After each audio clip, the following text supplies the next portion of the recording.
Magandang araw po, welcome po sa aking bagong YouTube channel na Nov9 TV on the Spot. Real Talk, Real Fast. Nandito po tayo ngayon sa Tagaytay kung saan meron po tayong bagong video presentation, isang house and lot. Ito po yung may lot area na 214 square meters. At may floor area 260 square meters. Ito po ay 2-year-old, may basement at roof deck. Ito po ay nasa loob ng isang subdivision na meron pong 24 hours security. Napakatahimik po ng lugar, sariwang hangin, at malamig po ang klima. Nakabakod na rin po buong property at meron pong steel gate. Samahan niyo po ako, pasok po tayo. So, ito naman po yung garahe. Nakakasya ang dalawang sasakyan at naka-tile flooring po ito. Yan po yung balkonahe. At dito naman po ay yung facade ng bahay. Napaganda po ng disenyo. At meron pong garden. May mga pathwalk na rin po papunta sa likod ng bahay. So ito po yung garahe at dito naman po yung main door. Kung saan ito yung meron pong aluminum screen door at solid wood door. Welcome po dito sa bahay ni Ma'am at Sir. Dito naman po sa gilid ay meron pong customized awning type window na may security grill. Then yung ceiling po ay naka-rafter type design na may LED lamps at pin lamps. Ito po yung living area o salas. Then meron pong mga sliding glass windows na may blinds. At ito naman po yung hagdan. Malapad po siya. Papunta yan sa second floor. Dito naman po meron pong access door na naka-solid wood at meron pong screen door. Papunta naman dito sa setback. Yan po yung papunta dun sa harapan ng bahay at ito naman yung hagdan papunta sa basement. Mamaya po iikutan natin yan. So nakabakod na rin po buong property. At dito naman po yung dining area at kitchen. Naka-tile flooring na rin po ito. Ang kagandahan po dito ay meron pong mga customized windows kaya napakaliwalas at may blinds na rin. Meron din pong breakfast nook with pendant lamps. Then naka-built-in na rin po yung gas range dito sa kitchen countertop at meron pong range hood. Meron din po itong mga kitchen cabinets and drawers at storage ng kitchen utensils. Ito naman pong mga built-in, siyempre kasama na po yan. Meron din po itong stainless sink with faucet. At pong cabinets ay naka-soft close hinges. Then naka-tile flooring na rin po dito. At dito naman po ay merong powder room. Maayos naman ang toilet fixtures. Naka-tile bathroom wall at meron pong bathroom window na may blinds na rin po ito.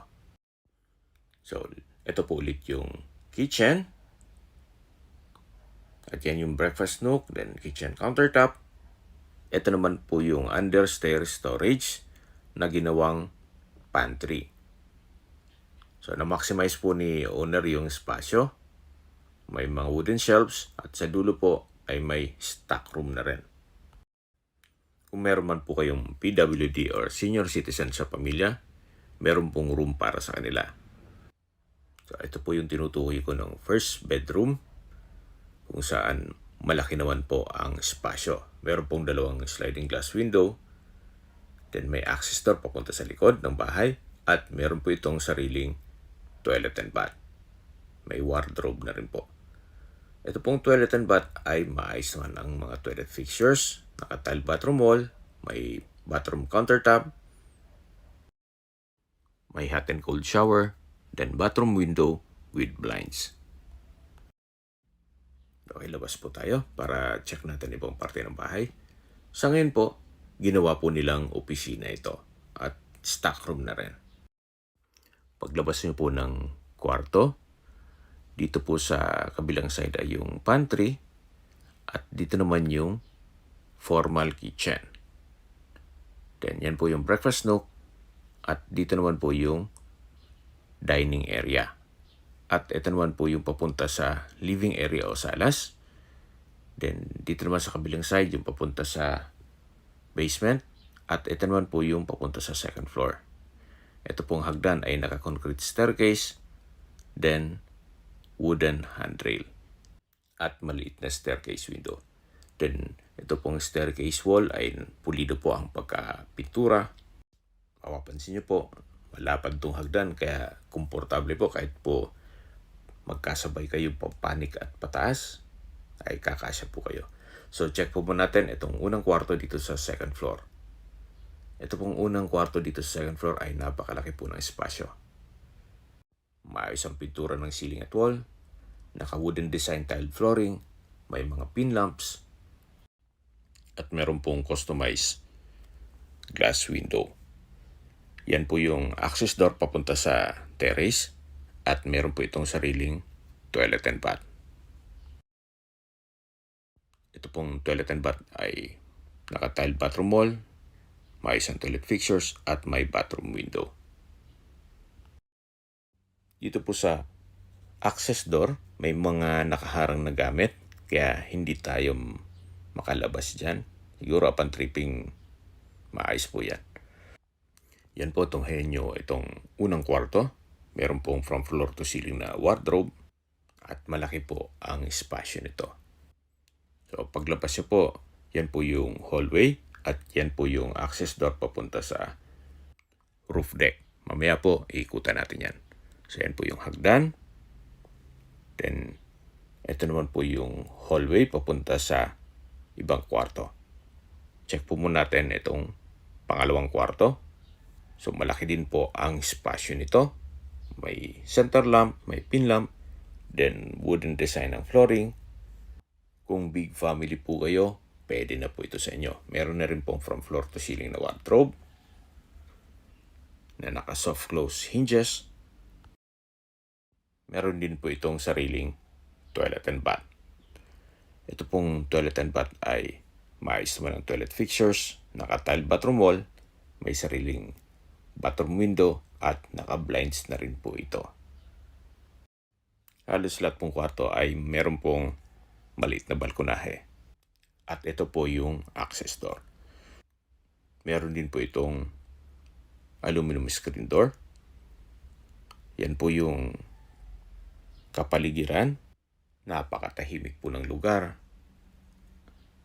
Maliwalas. At sariwa po ang hangin. Okay, balik na po tayo dito sa loob. Yan po, tunghayin nyo po itong pangalawang kwarto na malaki po ang espasyo at meron pong malaking customized glass window. Lalabas po tayo para check natin yung kabilang kwarto. Yan po yung papunta sa roof deck. At yun ang unang kwarto kanina. Then meron pong chandelier dito sa may stairway. At ito naman po yung pangatlong kwarto. Ito pong pangatlong kwarto ay ganun din po. Malaki ang espasyo. Wooden design ng tile flooring. May pin lamps. May center lamp. At from floor to ceiling din po itong wardrobe. May sariling toilet and bath na rin po ito. Maayos naman po ang mga toilet fixtures. May towel rack, water closet, bathroom sink, naka-tile bathroom wall, at may bathroom window. Yan po, tunghayan nyo po ulit itong pangatlong kwarto na napakaliwalas po. So, labas po tayo. Yan po ulit yung hagdan at yan yung hallway papunta sa roof deck. Meron pong chandelier at ito naman po yung master's bedroom. Ito pong master's bedroom ay napakalaki po ng espasyo. Maaliwalas, maraming customized windows with security grill. Then, naka-wooden design itong tile flooring at meron po itong sariling toilet and bath. Maayos naman po ang toilet fixtures, naka-tile bathroom wall, at meron pong bathroom window na may blinds na rin po ito. Ayan po, tunghayan niyo po ulit itong master's bedroom na napakaliwalas at meron po itong from floor to ceiling na wardrobe. Ito pong access door ay meron pong aluminum screen door papunta dito sa balkonahe o terrace. Ito naman po ang view dito sa harapan ng bahay. Yan po ang mga magiging kapitbahay nyo kung sakaling ma-acquire nyo ito. At tungkol naman po sa dokumento nito, ito'y titulado, buhay po ang may-ari, kaya wala po kayong magiging problema sa documentation o sa transfer ng title. So, yan po yung master's bedroom at lalabas po tayo. At para ma-check natin ang roof deck. So, ito po ulit yung hagdan. Then, ito yung hallway. At ito po yung family area. Then, ito po yung access door na naka-aluminum screen door. Papunta naman po ito sa roof deck. Samahan niyo po ako. Akyat po tayo. So, nandito na po tayo sa roof deck kung saan meron po itong mga metal railing at may overhead tank. Naka-tile flooring na rin po ito. Mula po dito, matatanaw nyo ang inyong mga kapitbahay. Gaya po ng nasabi ko sa inyo kanina, ito pong location nitong property ay nasa loob ng isang subdivision kung saan napakatahimik po ng lugar, sariwang hangin, at malamig po ang klima. Malapit din po ito sa main road, kaya ito po'y accessible ng public transportation. Tungkol naman po sa distance, location at travel time, mamaya po pag-uusapin natin yan. Check po muna natin yung basement. So mula po dito sa roof deck, pababa po tayo. Ito po yung hallway dito sa second floor. Yan po yung mga kwarto. At ito po yung hagdan. Galing na tayo dito kanina. So bababa po tayo. So pagbaba po natin, itong nasa likod ka yung living area o salas. At ito naman po yung tinutukoy ko na access door papunta sa basement. Yan po yung papunta sa harapan ng bahay. At ito naman yung hagdan papunta sa basement.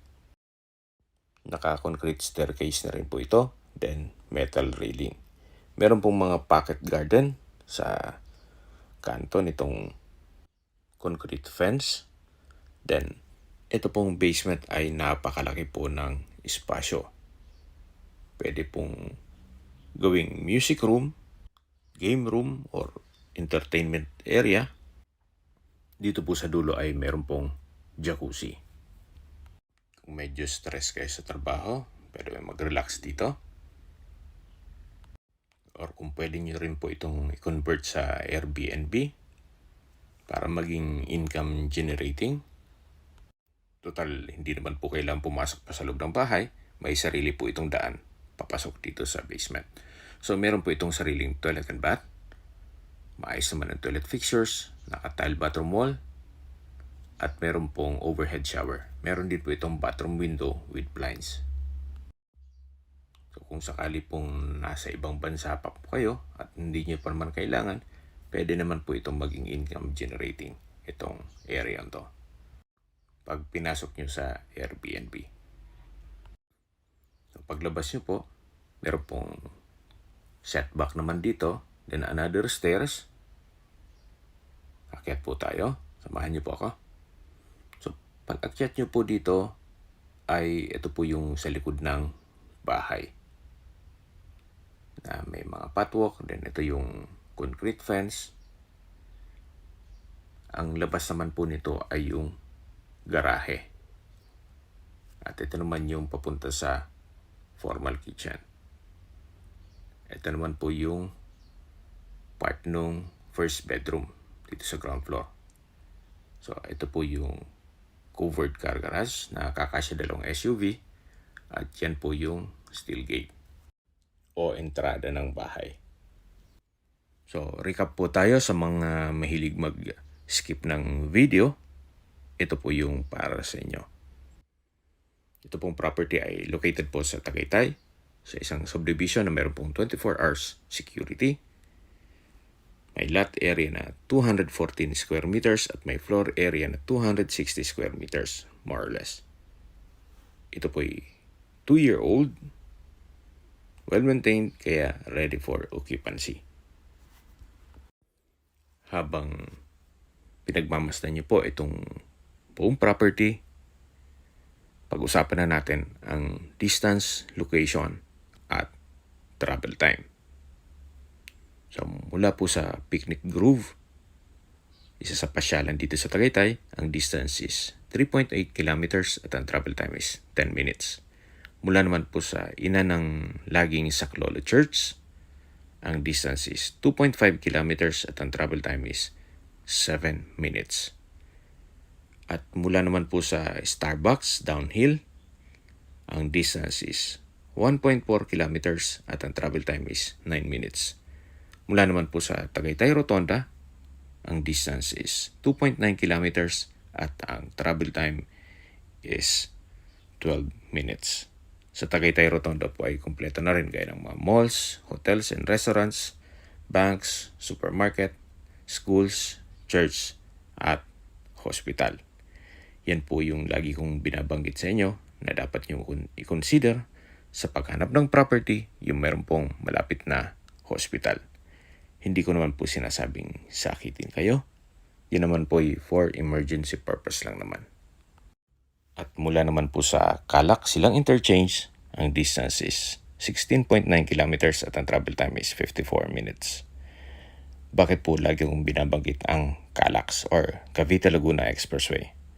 Ito po ay isang proyekto ng ating gobyerno na kung saan ang Calax po ay connecting South Luzon Expressway, Skyway, all the way to North Luzon Expressway at ibang parte ng Metro Manila.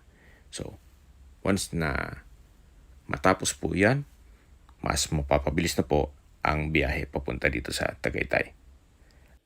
Mula naman po sa airport, ang distance is 56.4 kilometers at ang travel time is 1 hour and 52 minutes kasama na ang traffic. Okay, sa presyo na po tayo. Binibenta po ito ni owner sa halagang 18.8 million pesos net. Ibig pong sabihin, si buyer na po ang sasagot sa lahat ng taxes at expenses with regards to documentation.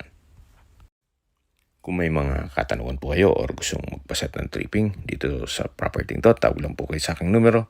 At sa mga kababayan naman natin na sa ibang bansa, meron po akong Telegram. Sa mga iPhone user man may iMessage. Meron din pong Imo, Skype, Viber at WhatsApp. Same number lang po, 0917-316-3399.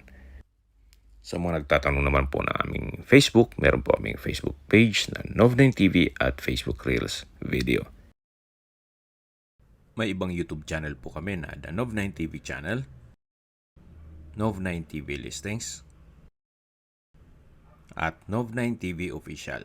Salamat po sa panunod sa aking mga videos. Ingat po kayo lagi.